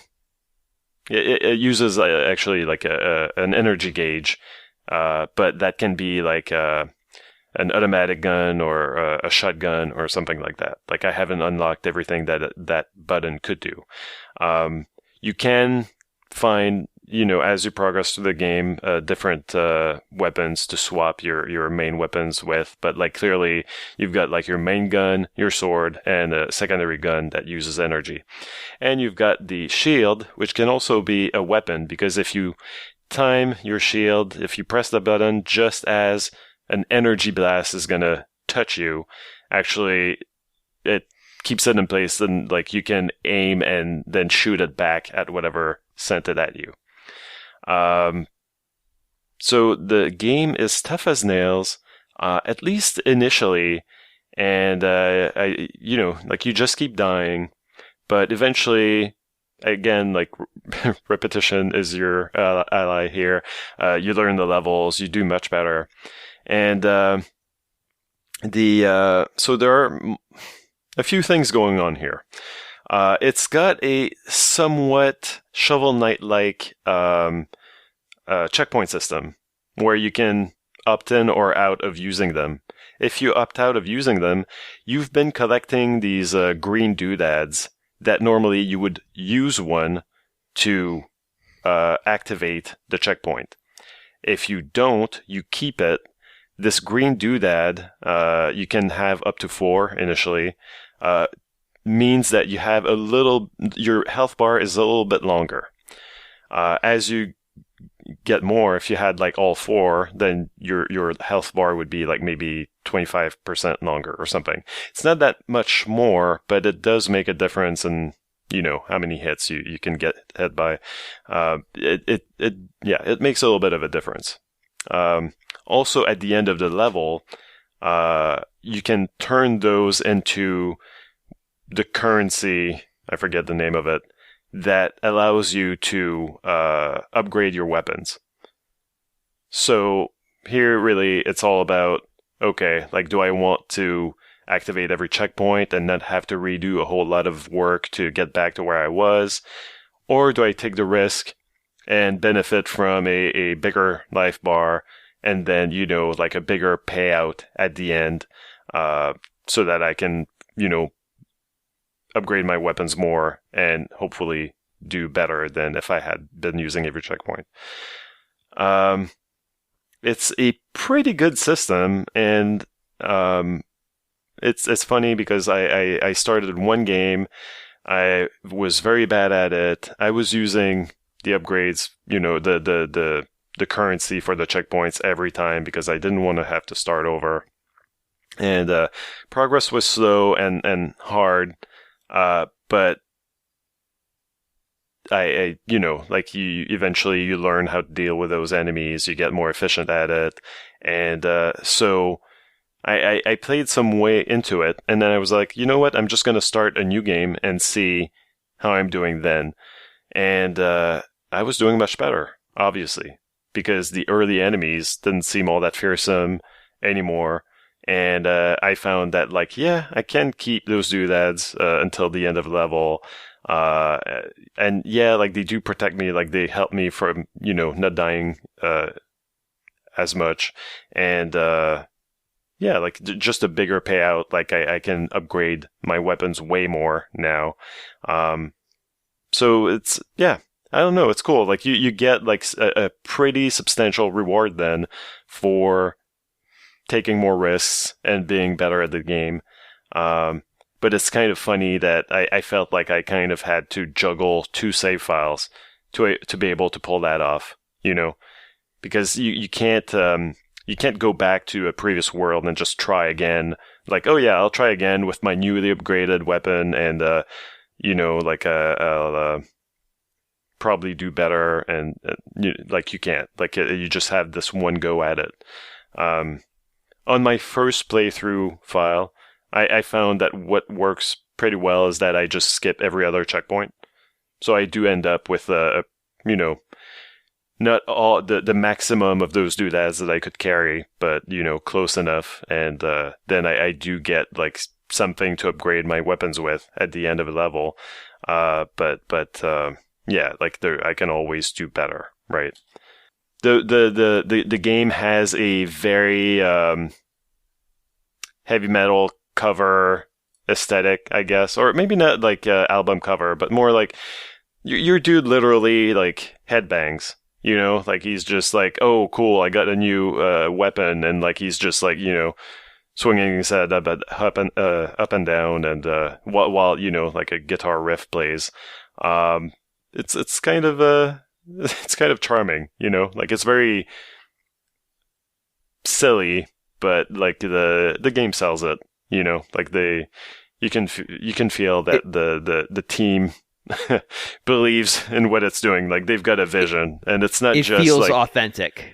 Yeah, it doesn't feel oh, look at how stupid this is. It's just fuck yeah, this is a heavy metal contra shooter. Fuck yeah, I So love it. It's very bloody and it's very gory, and I absolutely check it out.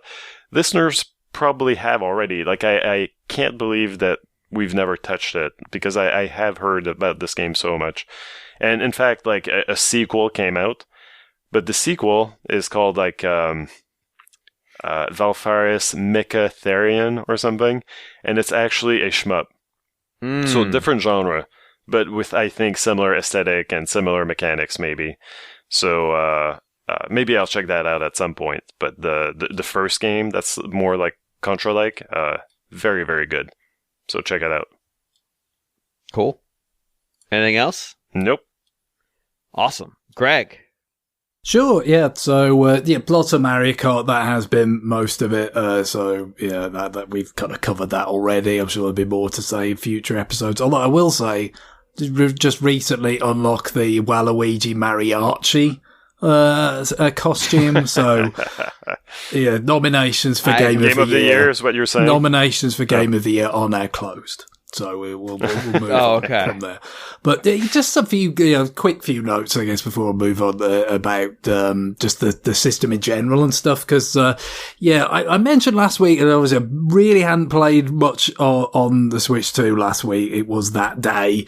And I did play most of it in the dock because it was just easier to, have it charging up that way. And it was just downloading lots of stuff and whatnot. But yeah, playing more handheld over the course of the week. Definitely one of the things that I kind of mentioned last week was about like motion on the screen, seeming a little bit different and I was able to kind of pin it down a little bit more, with the help of the recent update for Splatoon 3.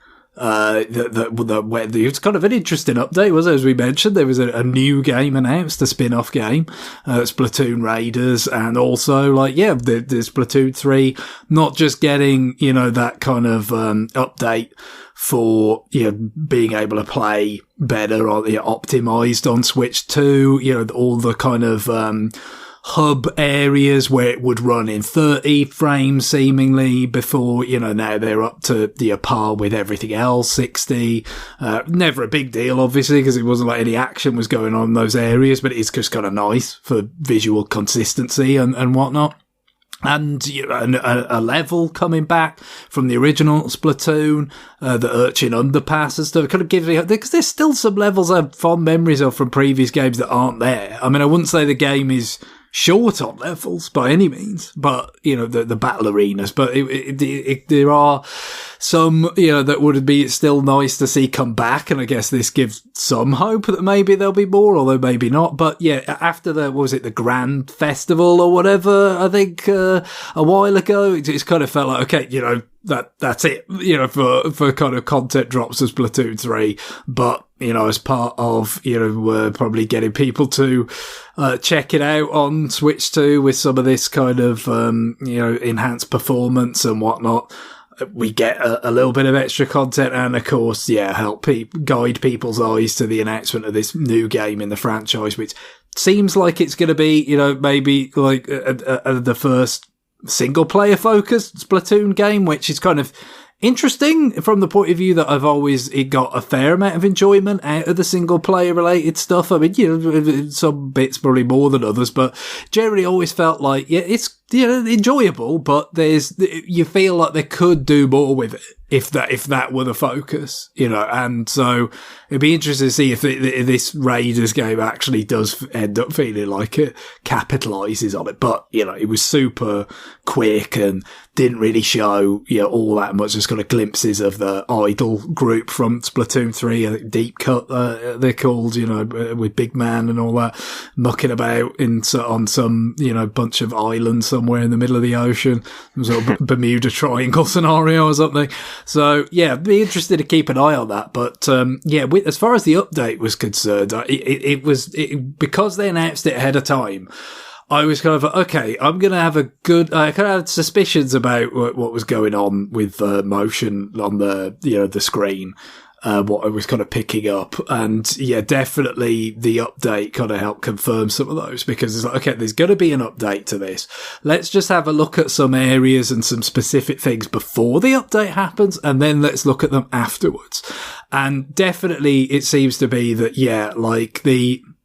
I think in general, there's more, the motion is not as kind of crisp, there's a bit more kind of blur to it, because it's not an OLED screen, right? That's just, probably part of the package, essentially. He was kind of expecting that, along with, the kind of the less deep blacks and all that kind of stuff, right? So there's that. But what I noticed was it was really, really pronounced if you play something from Switch 1, that even something like Splatoon 3, that, on Switch 1 was, that looked crisp, right? That was not for instance, for the hell of it, I had a look at Yoshi's Crafted World, but of course, that always looked really fuzzy and low res, because it was, it well below the native resolution of the original Switch screen. And of course, now you stretch it out to the Switch 2 screen, it looks, very, very fuzzy indeed. No surprise there. But you take something like, Splatoon 3, that looked, kind of nice and sharp on the original Switch, especially on the OLED, very vibrant and all that. And then, testing it before the update, like that kind of motion blur thing was really pronounced. Super pronounced. Like the particular shot, if you like, that I chose to test it on is when you go to like the matchmaking and you go inside in the lobby and you go inside this sort of booth and your character kind of sways from side to side against a dark background. Like, it was perfect for demonstrating it. And before the update, it's like, good God, that looks really smeary as the character sways from side to side. And then the updates come in, presumably the resolution now has gone up. And you could still say the motion blur thing is, kind of again, like there, again, just as the nature of the panel, it's not going to be as crisp as it was before. And it's a little bit of a weird thing to have because I've at least with the systems I've owned, it's felt like you've always been going forward on that score. I did not have like an OLED Vita or anything, so I've never kind of gone backwards before on this sort of thing, but that was to be expected. But it really seems like the stuff that's like was, a lower resolution that gets upscaled on the portable screen really gets affected by it, and it's ugly at times. Like the one that was really, really nasty looking, F-Zero 99. Now that is, Super NES F-Zero has long been something that can kind of test how well an image holds together. If you remember, Wii U Virtual Console, right? Now, of course, because if you were playing on the gamepad, the image was being streamed to it. It gave that streaming compression kind of, image reproduction some challenges, if you played the Super Nintendo F-Zero on that. Because, say, for instance, like we have that kind of gravelly, pixely kind of texture on the ground to show that, the car will slow down if you pass over it. It would get like confused by that with the streaming and it would just kind of like start artifacting and screw up basically. And with this motion blur thing on the Switch 2 screen, like, that image kind of, especially like out in the distance, but it's got that kind of, pixely kind of quality to it, because it is just, essentially reproducing the visuals of the Super Nintendo game to a fair degree, F-Zero 99. Again, very sort of, it stops holding together and looks like a kind of smeary mess. That's kind of, where you can see, some of it's a combination clearly of the limitations of the display panel, but also the limitations of however the image gets upscaled when it's below 1080p on that image panel. Much great, but it compounds it much more because you get like playing Mario Kart. You don't really, I haven't noticed it that much. Again, take it for what it's worth. My eyesight isn't that great. I don't have the technical underpinnings knowledge wise, to explain all this stuff properly. But, with about playing Mario Kart, playing, Splatoon 3 after the update, you could probably, if you're really kind of looking for that kind of stuff, you could kind of feel it relative to the OLED screen, but like, it's fine. I don't find it distracting. Like, you just kind of get used to it and you get absorbed in it. And, you can appreciate what's good about the image.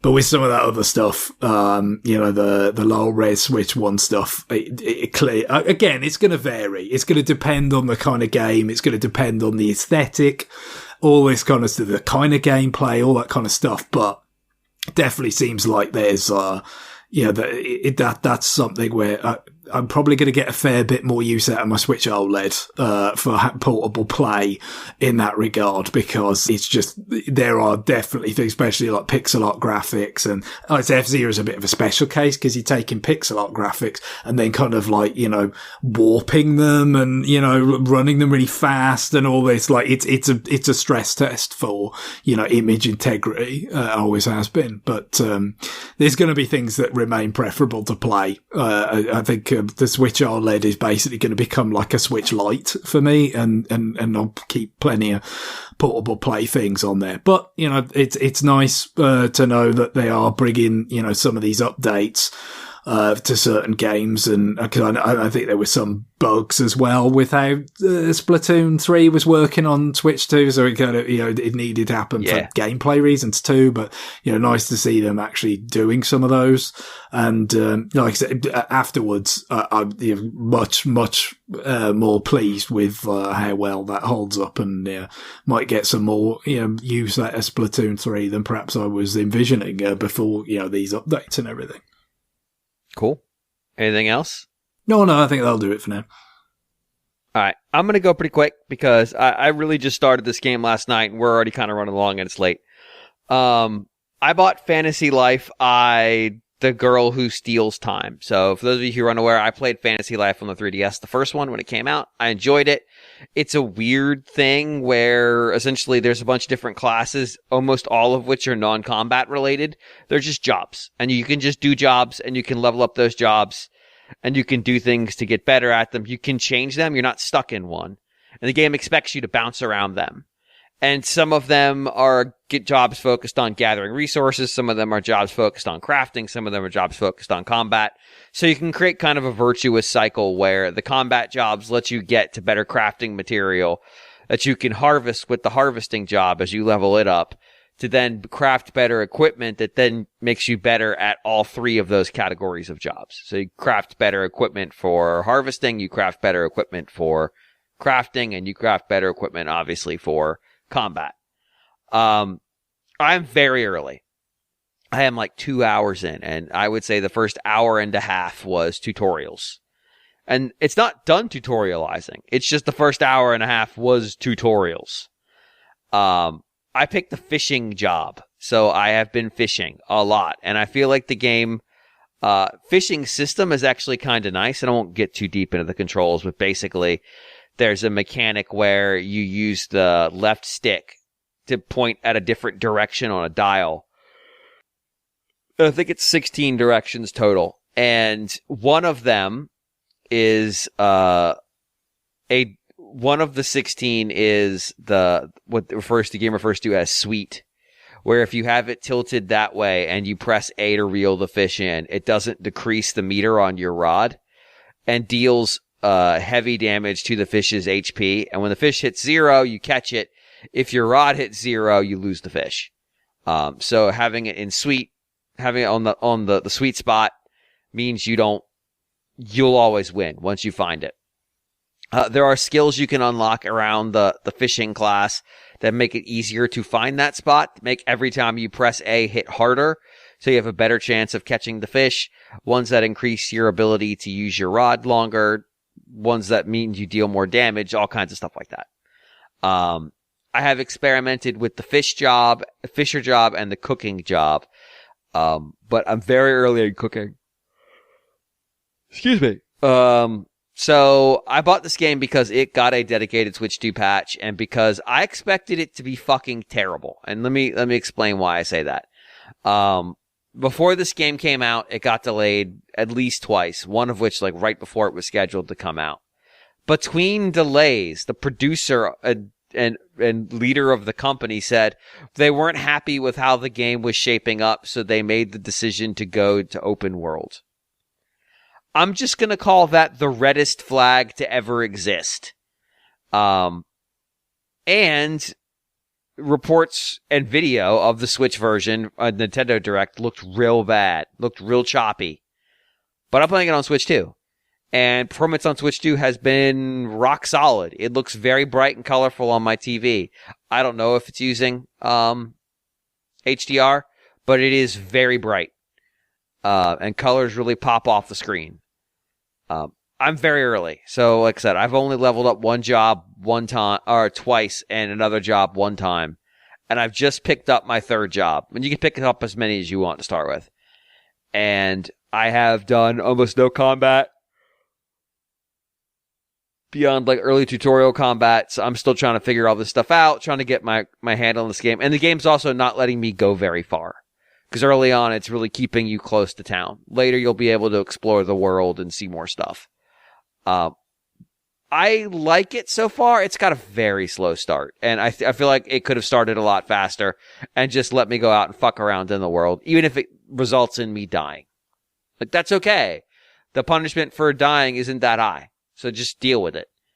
But yeah, I'll have a lot more to say next week when I actually get a chance to get in there and have done some real stuff to it. Like, I only started it last night, so it really still very early going. But like I said, it looks nice. It performs really well. It's very colorful.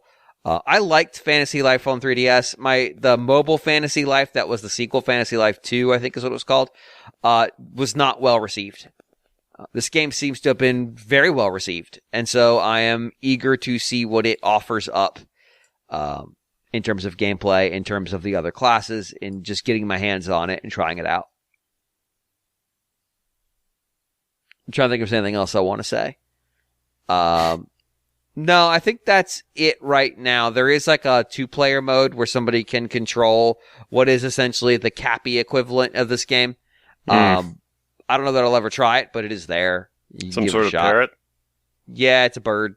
It's a bird. It's a bird that talks, but not like repeats you. It's a bird that actually fucking talks. So yeah, we'll probably won't get a chance to test that out. But overall, it's a very economical $2 upgrade, or I think it's like $2.63. Some really weird amount. If you already bought the game, it does have crossplay between the two ones, so you can still play it on Switch if you want, while also on Switch 2. And if you buy it new on Switch 2 and don't have the game, I went through the whole eShop process of it constantly going, make sure you don't already have the game, because if you do, all you need is this upgrade pack. Are you sure you don't have the game? And I'm like, you fuckers know if I have the game. Why do I have to tell you? But hey, once I got through there, it was $62.62. Like, it was basically the price of the game on Switch plus the upgrade pack. And it was a very reasonable upgrade pack, so I'm happy with that. Wasn't $10, certainly wasn't $20. But it does feel like it's mostly a performance-based update. There's maybe a little bit of stuff around the edges they also added, so it might not be much of a change, and that might be why it's so relatively cheap. But hey, if you like sort of your Rune Factory kind of stuff, maybe a little bit of your Animal Crossing, because you can craft fairly elaborate homes and stuff, it's worth taking a look. Now, there's a Rune Factory game that came out right around the same time that's apparently pretty good, so, maybe check that one out too, who could say. But, yeah. That's all I got right now. Like I said, I'll have a lot more hands-on time next week, and I'll be able to make a much deeper commentary, and I'll have experienced more classes. Like, literally for the cook, all I've done is the class that officially unlocks the job for you. Or it should be the quest. So, that's leveling up the first time, is just completing the first quest it gives you for that job. So, yeah, we'll talk about it more next time. And on that, John, do you have anything that you want to talk about besides Mario Kart World, or are you set? Nothing. That can't wait until next week. So awesome. All right. Well, on that, emails. You send emails. We don't read them on the show, apparently. But next week, I am committing to you that we might read emails. So if you want to possibly be the emails that we might do, send them to rfn@nintendoworldreport.com. That is rfn@nintendoworldreport.com. I am committing to you that we either will or will not read emails next week. So, are you committing to excellence though? That's what the listeners want to know. Because that's that you can believe in that. Fuck no, Jesus! This is RFN. Have you ever listened to the show? I'm committing that the next show will exist.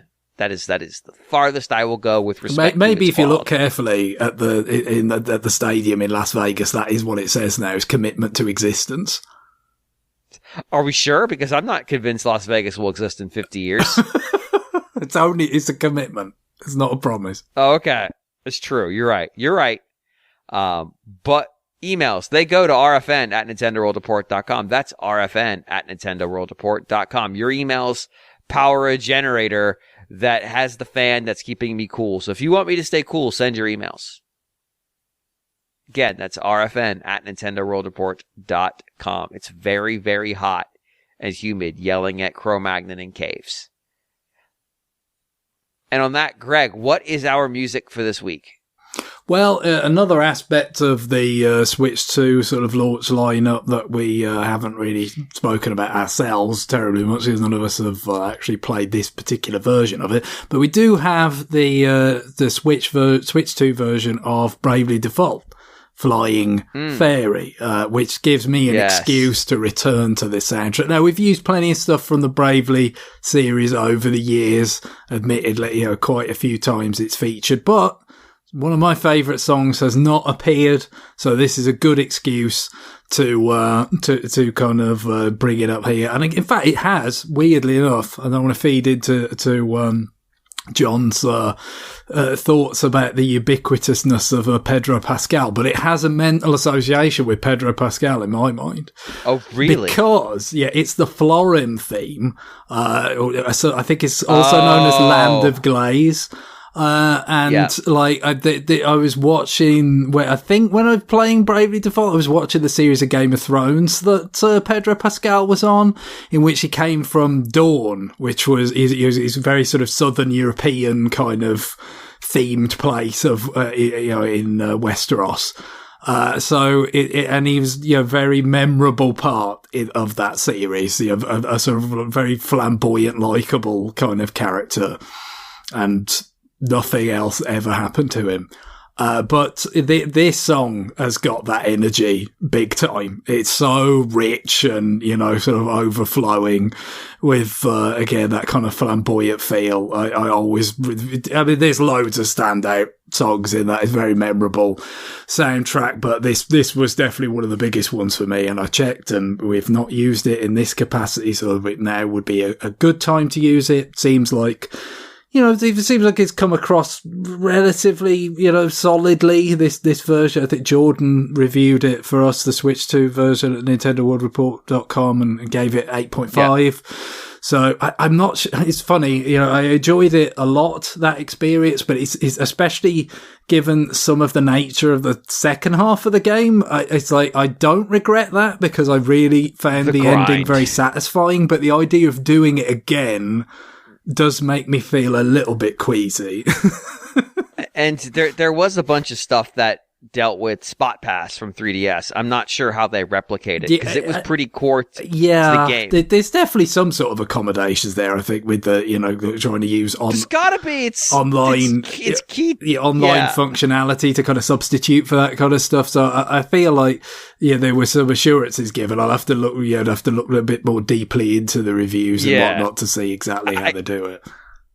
I can't tell you exactly what that is without spoiling it, but there's a very crucial and important moment that Spot Pass played a part in. Absolutely. I recall it. Which was especially fun because everybody we knew was playing it at that point. So we had lots of friends who could provide information to us or stuff to us where it was reflecting in the thing. But I don't know. I think there was an item that you would get for putting the thing in sleep mode that you could use to essentially stop a battle. I want to say that got cut. Okay. Which that thing was very, very powerful. So I'll be curious how they balance it. Because obviously you can't put the Switch in sleep mode the way the 3DS It's did. not the same way. I mean, I guess it's a little different. Was there some point where you could buy that, or was that Bravely Second? Or where they were also for sale. Yeah, you could just, instead of putting the system into that standby, you could just buy it to use it on demand. Bloody hell! Oh yeah, but I never had to buy any because I was always drowning in them. They just completely fucked up the economy for them. It was great. So, on that, it sounds like this game came through pretty clean. It sounds like some of the new stuff they added is not very good. But guess what? The game itself is still good because it's a good game. So, on that, it is time for us to go. Bye, everybody. Later. Bye. Bye-bye.